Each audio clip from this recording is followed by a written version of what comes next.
अगर मुझे ये कहना पड़े कि अपनी गाड़ी धुलवा लो, तो इस बात को फिर इंग्लिश में ऐसे तो नहीं बोलेंगे। कैसे नहीं बोलेंगे? Wash your car. ऐसे तो कब बोलेंगे? जब हम किसी को कहते हैं कि काम करो। करवाने में देखो क्या करना है, कुछ नहीं करना, इन दो में से कोई भी एक वर्ड लेकर आओ। पहला वर्ड है गेट और दूसरा वर्ड इंग्लिश में हैव।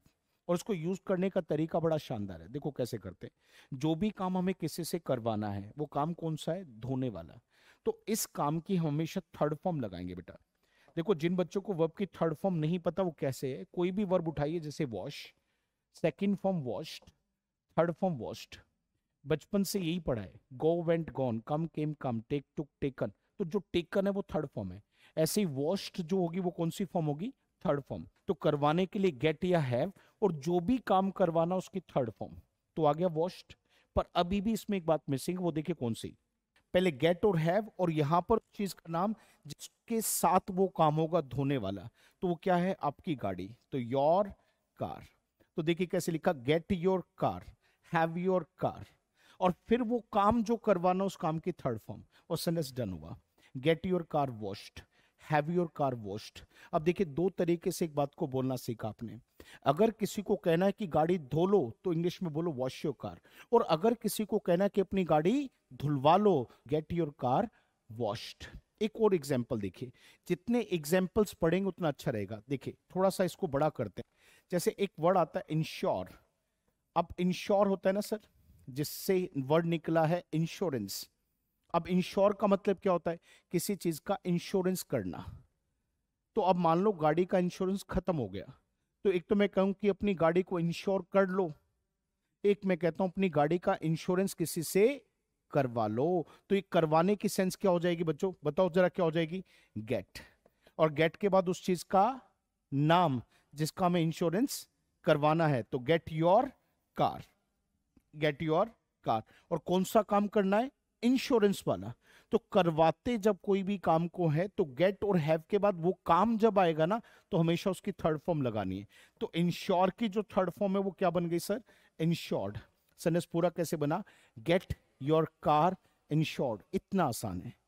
तभी मैं आप लोगों को ऑनलाइन कहता हूं कि इस पेज से जुड़िए आप। इस पेज पे बहुत सारा कंटेंट आपके लिए इसी तरीके से डलता रहेगा।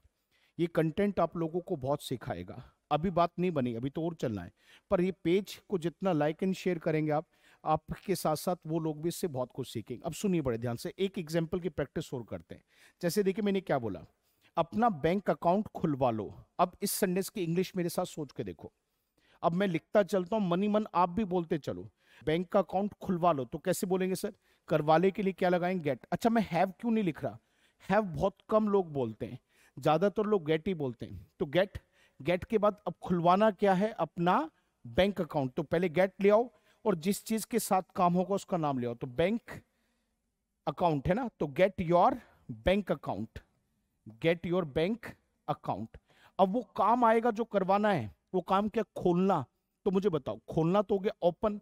अब ओपन की फॉर्म देखो, ओपन, ओपनड, ओपनड। अब मनी मन सोचो कौन सी फॉर्म आनी चाहिए? थर्ड फॉर्म आनी चाहिए, क्योंकि गेट और हैव के बाद जो भी काम हम करवा रहे हैं उसकी हमेशा थर्ड फॉर्म आती है। तो ओपन की थर्ड फॉर्म क्या होगी? ओपनड। सेंटेंस कैसे बना? Get your bank account opened. Grammar का एक डेप्थ और सुनिए बड़े ध्यान से बेटा। अब इसे इंग्लिश के सेंटेंसेस में यूज कैसे करेंगे बेटा? जैसे देखो, अब मुझे ये कहना पड़ जाए कि मैंने अपने बैंक के अकाउंट को पिछले महीने खुलवाया है। अब मुझे टाइम के साथ भी तो ये बात यूज करनी आनी चाहिए बेटा। मैंने पिछले महीने अपने बैंक का खाता खुलवाया, तो उसमें एक टाइम आ गया। कब करवाया? पिछले महीने। तो ये प्रेजेंट है या पास्ट है? पास्ट वो टाइम होता जो अब नहीं रहा। तो पिछला महीना तो चला गया।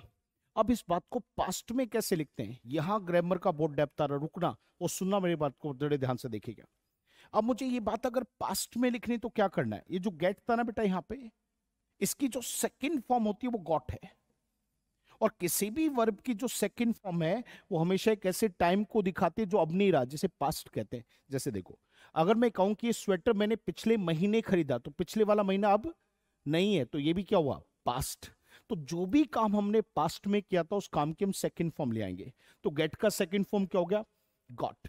तो मैंने देखिए क्या कहा कि मैंने अपना बैंक अकाउंट पिछले पिछले महीने खुलवाया था। तो देखिए अब किसने करवाया था? मैंने। तो आए।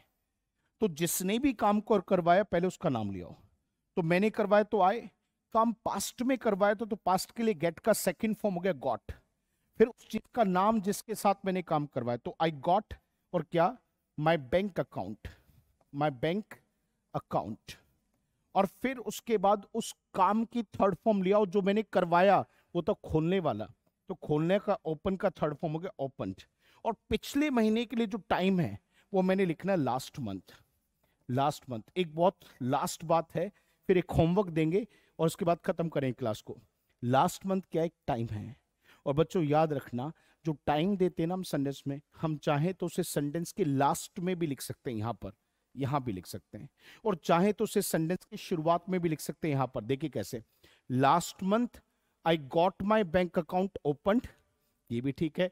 और नहीं तो simple, I got my bank account opened last month, कैसे भी कह लो, सेंटेंस दोनों ठीक बनेंगे। अब पास्ट के दो सेंटेंस आपको कमेंट बॉक्स में लिख के दिखाने हैं। देखिए पहले क्या, कल मैंने अपनी गाड़ी को धुलवाया, एक तो ये सेंटेंस। और दूसरा आपको क्या लिखना है कि पिछले महीने मैंने अपने मकान पर पेंट करवाया। ये दो सेंटेंस की इंग्लिश आपको लिख के दिखानी है। बस फिर दोबारा से इसी तरीके का प्यार दिखाते रहो, लाइक एंड शेयर करते रहो। धन्यवाद, अगली क्लास में मिलेंगे। Thank you, thanks a lot.